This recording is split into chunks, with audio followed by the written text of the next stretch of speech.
Bonjour et bienvenue sur Sait-on jamais. Je ne sors pas souvent en ville, préférant la compagnie des oiseaux à celle des autos.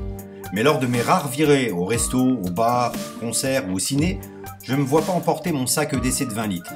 C'est encombrant, lourd et pas discret pour un sou. Mais je ne me vois pas non plus sortir tout nu, ou même fourrer mon matos dans les poches cargo d'un pantalon pas très sortable. Surtout qu'en général, je suis en jeans. Du coup, je prends cette petite sacoche que celles et ceux qui ont vu la vidéo sur le vélo de bivouac reconnaîtront. C'est celle que j'attache au cintre du guidon. C'est également cette même sacoche que j'accroche à mes sacs pour augmenter leur emport.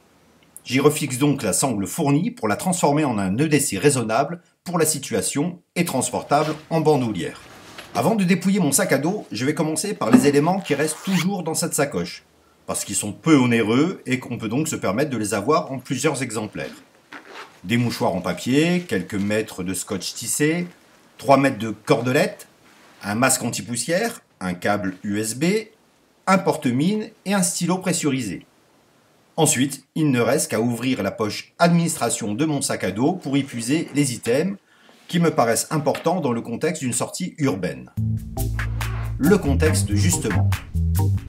C'est lui qui doit définir mes choix. Entre une mousse avec un pote dans un bar, une bouffe avec sa chérie dans un resto, une toile dans un ciné, une expo, un musée ou de la musique dans une salle de concert, il y a 2 points communs. Tu es dans un espace clos et en général, il y a du monde autour. Si je pars du principe que ce que j'emporte doit pouvoir m'aider à nous sortir d'un mauvais pas ou aider une personne en difficulté, je dois donc imaginer les risques. Si statistiquement ils sont minimes, ils ne sont pas pour autant inexistants. Pour avoir souvent joué de la musique dans les bars ou les caveaux, j'ai constaté que l'incident le plus fréquent est la bagarre provoquée par l'abus d'alcool. En général, je protège mes proches et mes instruments, et donc je laisse les chargés de la sécurité gérer. Quand il n'y en a pas, je n'hésite pas à m'interposer pour tenter de raisonner les antagonistes.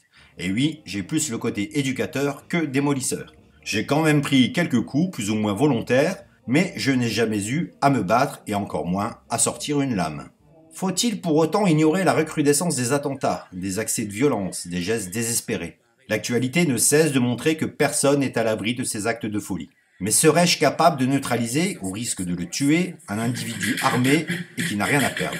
Je crois que personne ne peut répondre à cette question avant d'y être confronté. Mais au cas où m'en viendrait le courage, et si c'est pour sauver des vies, quoi emporter dans mon EDC? Allez, on va commencer par l'outil qui répondra à plusieurs des risques que je vais évoquer, la pince multifonction. Cette pince possède un couteau tranchant avec un système de verrouillage. Même si la lame n'est pas évidente et donc pas rapide à sortir, elle a l'avantage en cas de fouille d'être mieux tolérée qu'un couteau fixe ou même pliant. Pour tout vous avouer, à l'exception des grosses manifestations où les fouilles sont automatiques, je glisse un pliant dans la poche de mon jeans.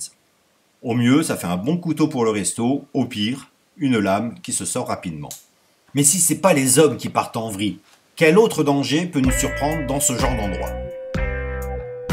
En cas d'incendie, il est bien utile d'avoir une petite formation sur l'usage des extincteurs, qu'on trouve normalement dans les lieux qui accueillent du public, sur comment calfeutrer une pièce, se protéger des émanations.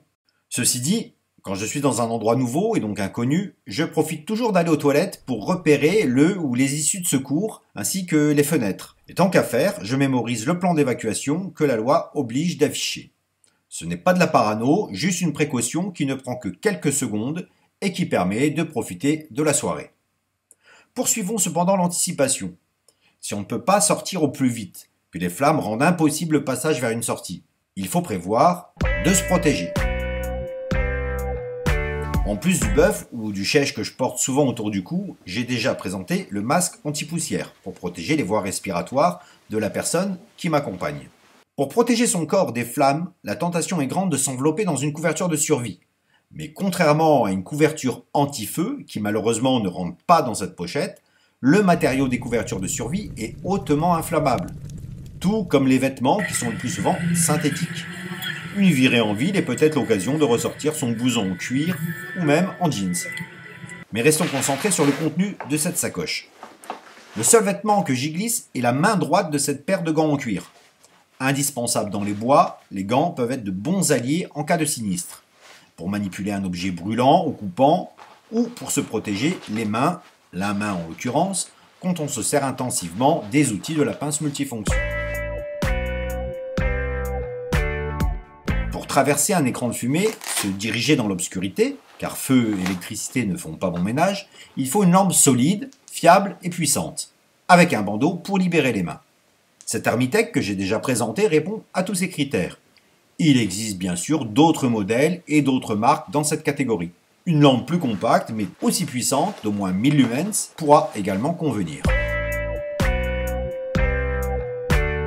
Une porte fermée, une fenêtre condamnée, un soupirail cadenassé, il n'est pas impossible d'être obligé de fracturer pour s'échapper.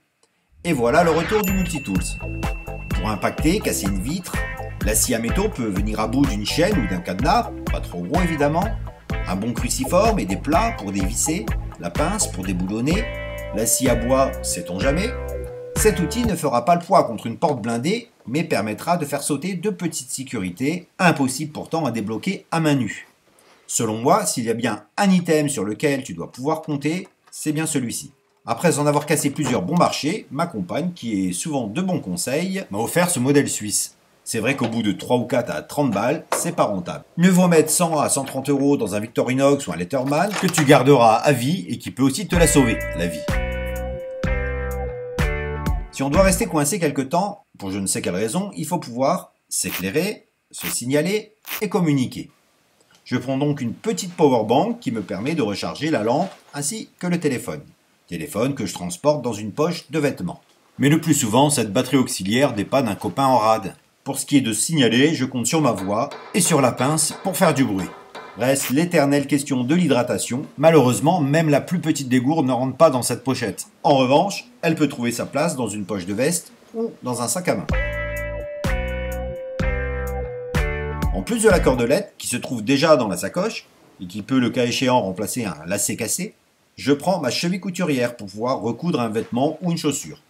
Pour celles et ceux que ça intéresse, vous trouverez le lien de cette petite idée en description. Pas question d'emporter toute la pharmacopée.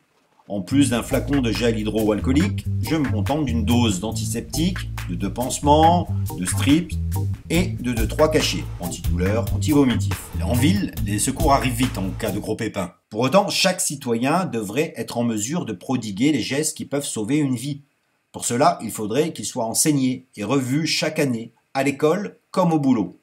Encore un apprentissage pourtant essentiel sur lequel notre système éducatif fait l'impasse. En cas de blessure hémorragique sévère, ne faudrait-il pas emporter un bandage compressif ainsi qu'une paire de ciseaux type Gesco pour découper les vêtements de la personne sans la blesser? Si le 13 novembre on avait eu des gens qui savaient faire des garrots, ça aurait été une aide précieuse pour nous, ça aurait été beaucoup plus facile, quoi. Question qui suscitera sans doute nombre de commentaires. Pour finir sur des sujets plus joyeux, je n'oublie pas de mettre mon portefeuille dans la poche avant, ainsi qu'un petit carnet de notes et de dessins, car c'est souvent dans ces soirées que viennent les bonnes idées. Sur ce, je vous dis salut, n'hésitez pas à vous abonner, à partager et à bientôt sur Sait-on jamais.